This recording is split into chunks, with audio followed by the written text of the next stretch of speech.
My name is Chris. This happened years ago, and it's something I actually forgot about until recently.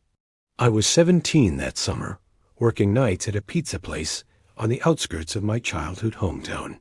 I remember that distinctly because we never got olives.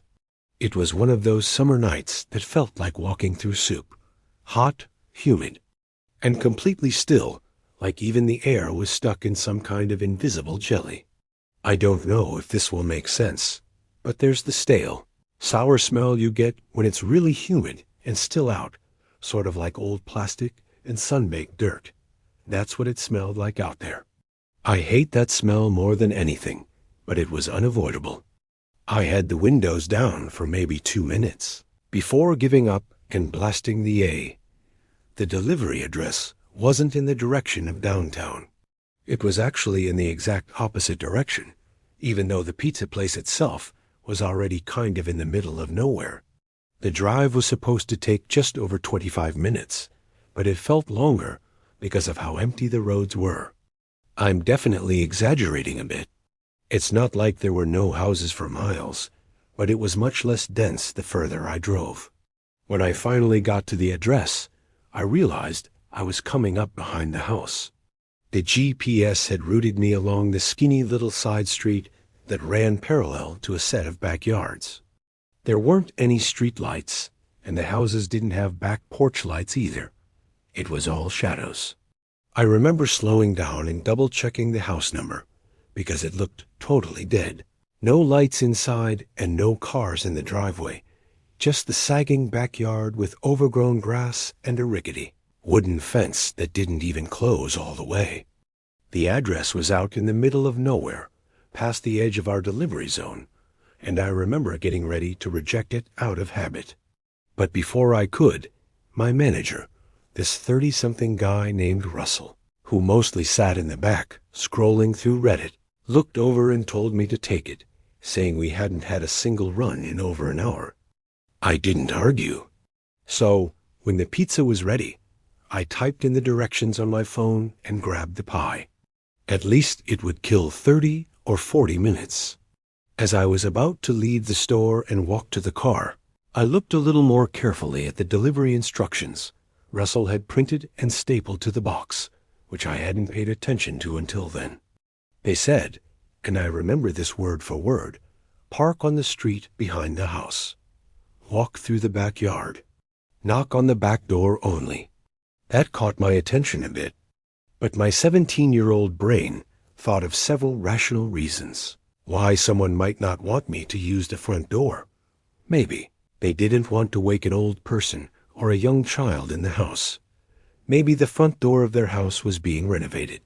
Maybe they wanted to hide the delivery from a parent or spouse. It really could have been any number of things.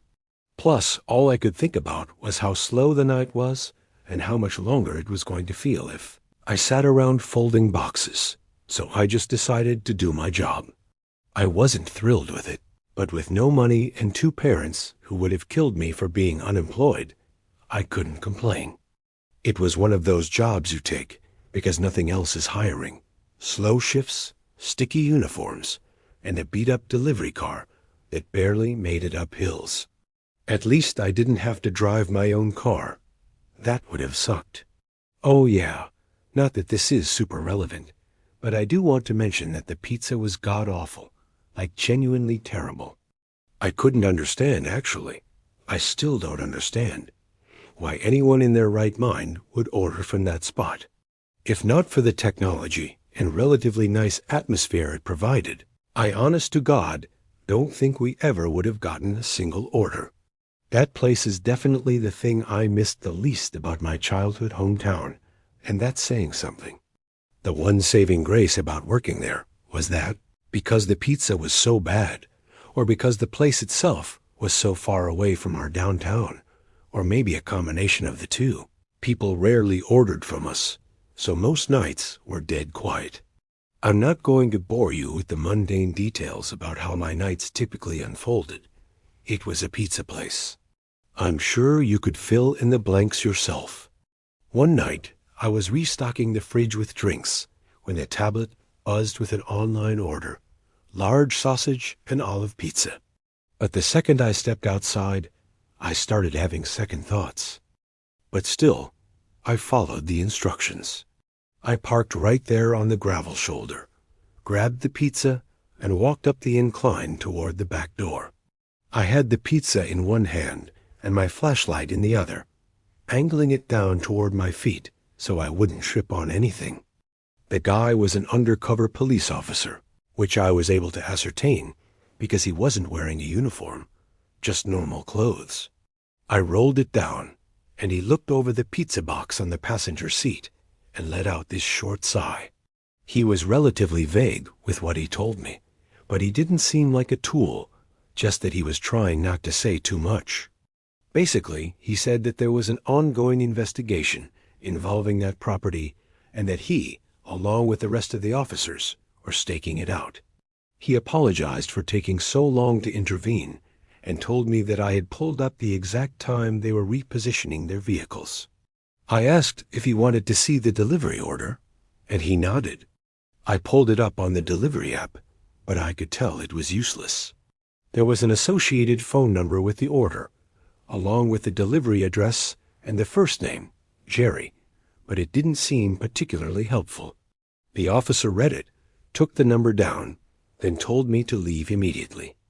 I expressed my frustration to him, saying that my boss was going to kill me for returning with the pizza, and the guy just shrugged his shoulders. Then he repeated his instruction for me to leave and started walking away from the car. I was pissed, but there was nothing I could do, so I drove off. As soon as I got within a certain distance of him, he told me to head back to my car and wait there. That was it.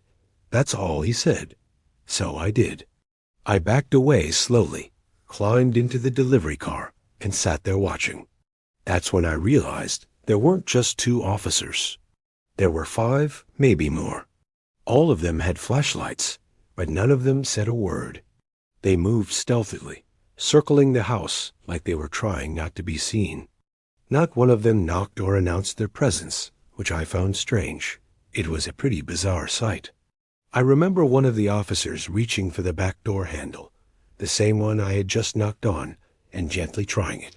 When it didn't open, he just nodded at one of the other guys and backed off. It felt like I was watching something I wasn't supposed to see, and I guess I was. When I got to the top of the hill, I saw the back door.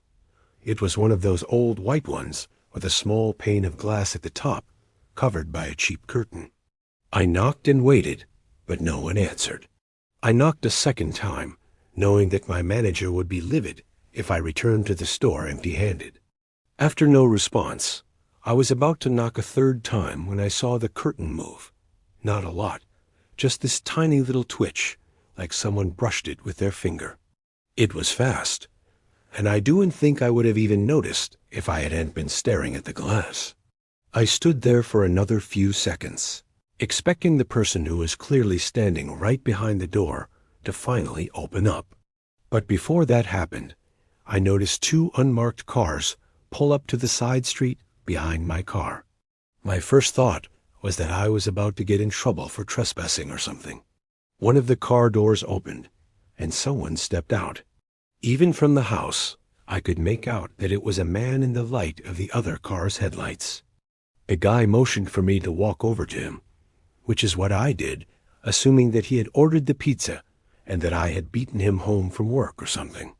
But as I got closer, I realized he was flashing me something in his hand. It was a badge. Eventually, the first officer came back to my car and crouched beside the window.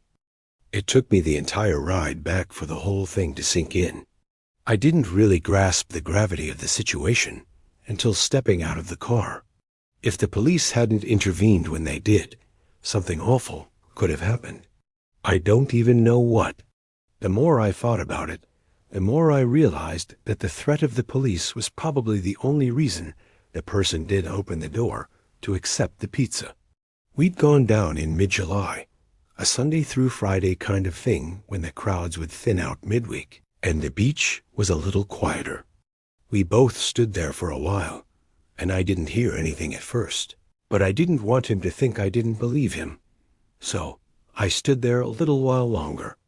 After maybe 20 seconds, I finally heard it. Faint at first, but definitely there. A soft scratching sound, just like he had described. I crouched down and pressed my ear to the wall. It didn't sound like an animal up in the rafters or anything. It sounded like it was coming from inside the wall, lower down and closer to the baseboards. That's when I heard it breathing, not an animal. Definitely not. It was deep, slow, human breathing. I flinched back and let out a sharp Jesus without even meaning to. And then, I'm not kidding about this, I heard the most guttural and angry scream I've ever heard ring out from somewhere inside the wall. It caught me so off guard that I yelled out again, a feeling of existential dread hitting me right in the face. I remember the night clearly. It was a Wednesday. We ran down the hall to get my younger son, Scott, who was still sound asleep. I didn't even give him a chance to open his eyes. I just scooped him up in my arms and ran. I needed to get back upstairs to the deck where my wife was. That was the only other thing on my mind at that point. As we reached the base of the stairs, I yelled for her. And then I heard another scream come from somewhere behind me, only much closer this time. I turned around and saw a man covered in filth charging down the hallway straight at us. I nearly tripped trying to get up the stairs with both my sons, but we made it upstairs and onto the deck just in time. Not 2 seconds after I slammed the sliding door shut, the guy hit the glass full force. I genuinely thought it would shatter.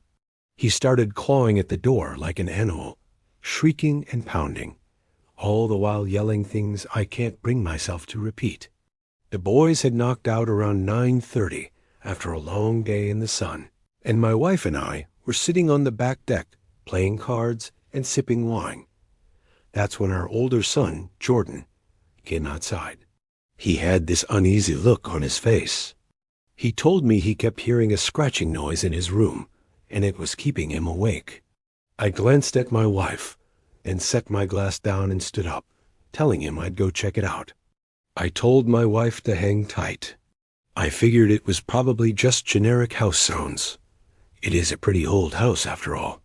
The boys don't share a room, so I figured there was no need to wake our younger one. But why would someone order a pizza if they were being staked out? Maybe the person inside the house didn't know they were being watched.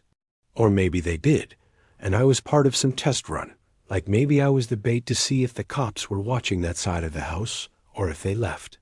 The curtain moving, the silence, the timing, I don't know. What I do know is that I will never get an explanation for what happens. And thinking back to this incident is mostly a waste of time. I probably would have forgotten all about this if one of my high school friends hadn't brought it up the other week. I didn't even remember it at first. It's probably best I forget about it again, but I figured I'd share it here before that happens. Music. This happened just last year. I'm 40 now, married with 2 boys, ages 7 and 5. I work in insurance, which sounds boring because it is, but we're stable. And that's all I care about at this point in life. A couple years ago, my dad passed away after a long bout with cancer. He left behind a beach house down in Delaware that I had never been to before because he used to rent it out year-round. It's nothing flashy or big, but it's in a fantastic spot just 1 block off the boardwalk. My favorite part about it by far is the upstairs back deck that provides a really nice view of the ocean. We started going there every summer after he passed, using it as our escape. A week here, weekend there. It became our little family tradition. As much as my wife and I love spending time there, the boys love it even more. They'll spend hours on end playing on the beach, riding bikes, and exploring the town. It feels like a gift, something my dad left behind for us to enjoy. This story takes place during one of those weeks last summer.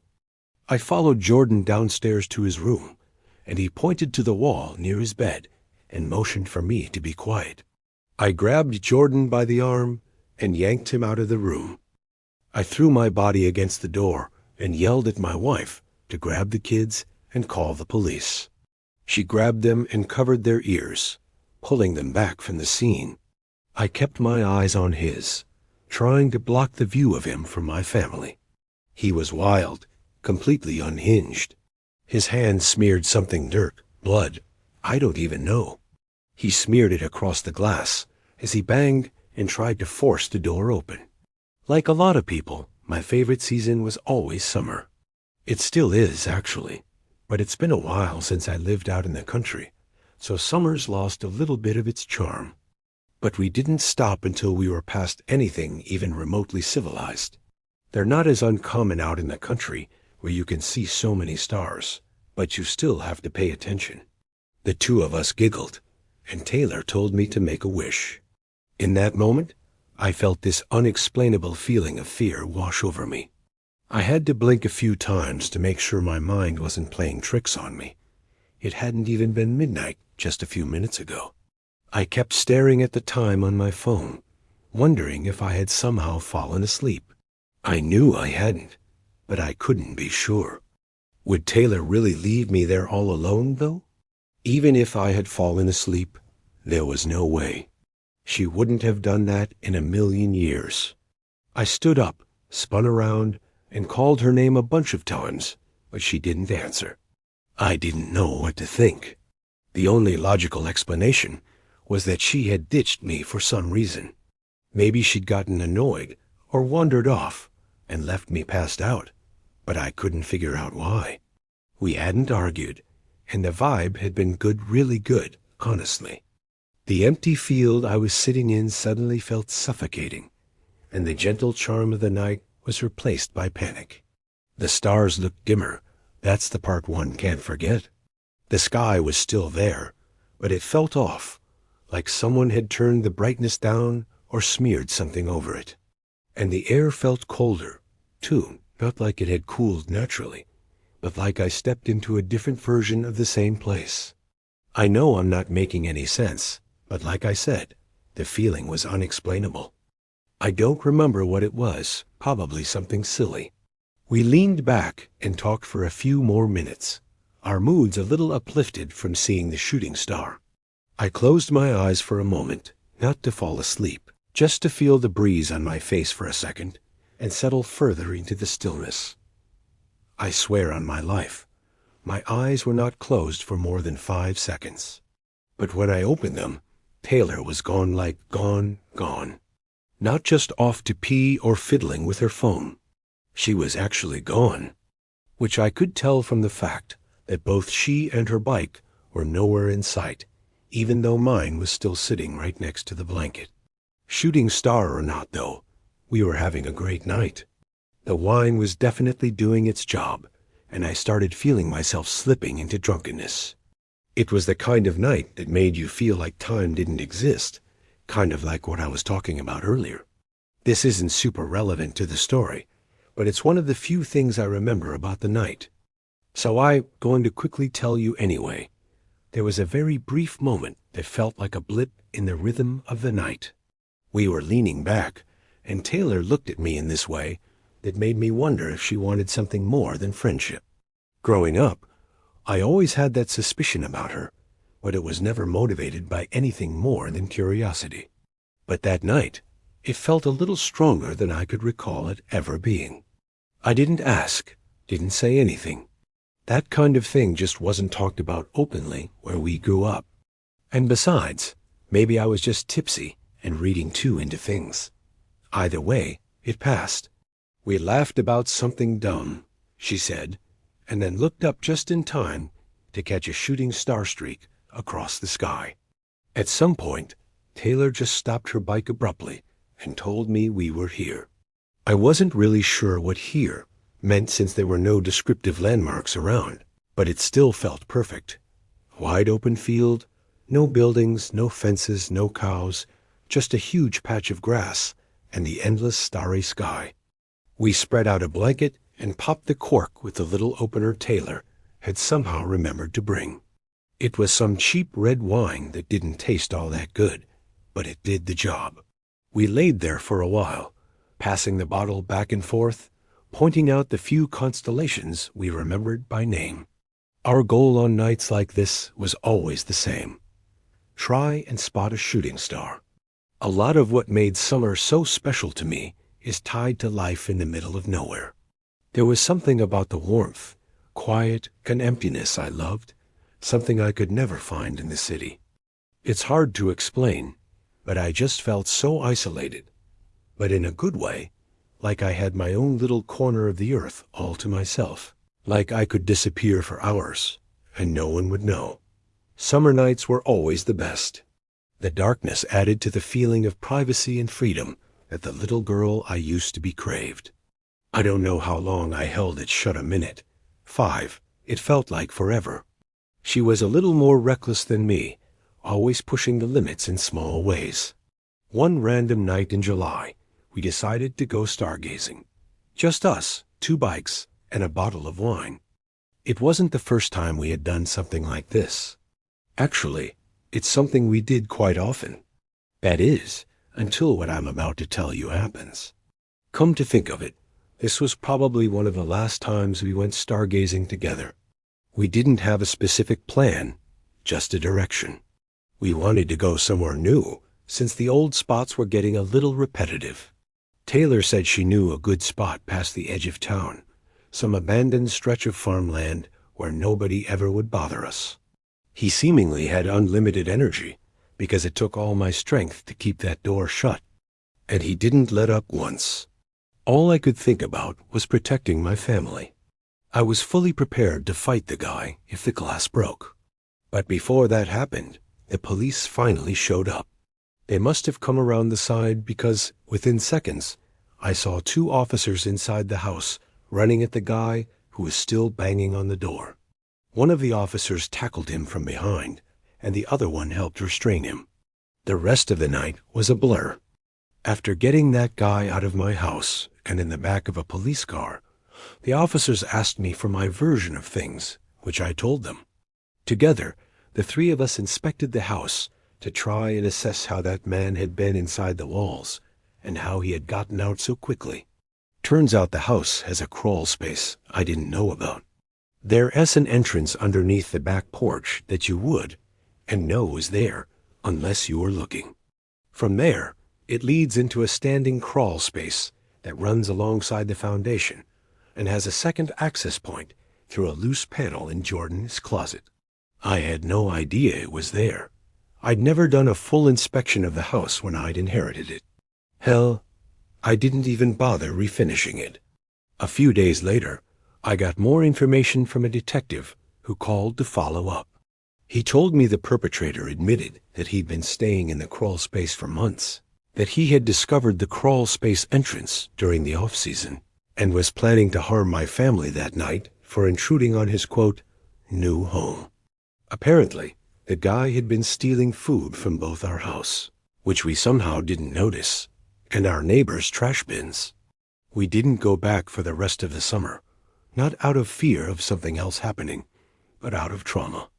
I didn't want to bring my wife or kids back there for a while, and they didn't object. I hired a crew to seal off the crawl space completely, and once that was done, I was finally able to relax a little. We've been using the house again this summer, and I'm glad to say that things are back to normal, or at least as close to it as we're going to get. Music. I grew up in a kind of rural area where you could ride your bike for miles without seeing another person. I was 16 at the time. I had a friend back then named Taylor. It was sometime around 10 o'clock when we left. I'm not sure how long we biked, maybe 20 minutes, maybe 30. At one point, Taylor asked me if I thought we'd actually see one, and I told her probably not, but to keep looking anyway. If anyone has ever seen a shooting star, they know the uncontrollable reaction it elicits, like you just can't help but laugh or shout something out into the night. I sat up fast, thinking maybe she was messing with me. But even after turning a full 360, I couldn't see her. I pulled out my phone to check the time. It was 3 a.m. exactly. That timestamp is burned into my memory and probably will be forever. I called her phone a bunch of times too, but those were unanswered as well. After that, I started crying. I mean, can you really blame me? I didn't know what else to do. She asked me, word for word, "Where the hell did you go last night?" I told her what I remembered, how I'd woken up alone at 3 o'clock a.m., and assumed she'd left me. And maybe they're right, but I really don't like thinking about that. I do consider the possibility that she simply lied to me. Either way, I get a really unsettled feeling, like something happened to us that night that I'll potentially never figure out for as long as I live. I haven't heard from Taylor for years, but I'd bet my life on the fact that she, too, still wonders from time to time about what happened to us that summer night in the field. But then she hit me with the thing that made me send the story in. She said she was the one who had woken up alone at 3 a.m., and I was the one who was gone. She waited for me for over an hour, then biked home angry and confused, assuming I'd gotten annoyed and left her there. According to her, I just vanished. And I was just as convinced the same thing happened in reverse. I grabbed my bike and started pedaling back towards my house, trying not to panic. That ride felt like it took forever. It was probably the scariest I'd ever felt on a bike. I didn't stop until I made it back to my driveway, completely out of breath and still not understanding what had just happened. I went to sleep immediately. The next day, I texted Taylor first thing in the morning, expecting an apology or at least an explanation, but instead, she demanded one from me. We went in circles for a bit, trying to piece it together, but nothing added up. Neither of us had memory gaps beyond that moment. Neither of us had texts or calls or anything that could help reconstruct what actually happened. Even though both of us swore remembering calling each other after waking up, none of those missed calls were in either of our phone logs. Eventually, we dropped it, or at least we stopped talking about it. But I think both of us were far more terrified than we wanted to admit. I know I was. For months, I'd find myself lying in bed, looking out my window at the stars, and remembering that night. Taylor and I didn't stargazy much after that night, maybe once or twice. In a sense, things did go back to normal. We continued living our lives, and that was that. But even now, I still have no explanation for anything that happened that night. I wouldn't call myself superstitious or a believer in the paranormal, but everyone I tell this story to immediately attributes it to something unnatural.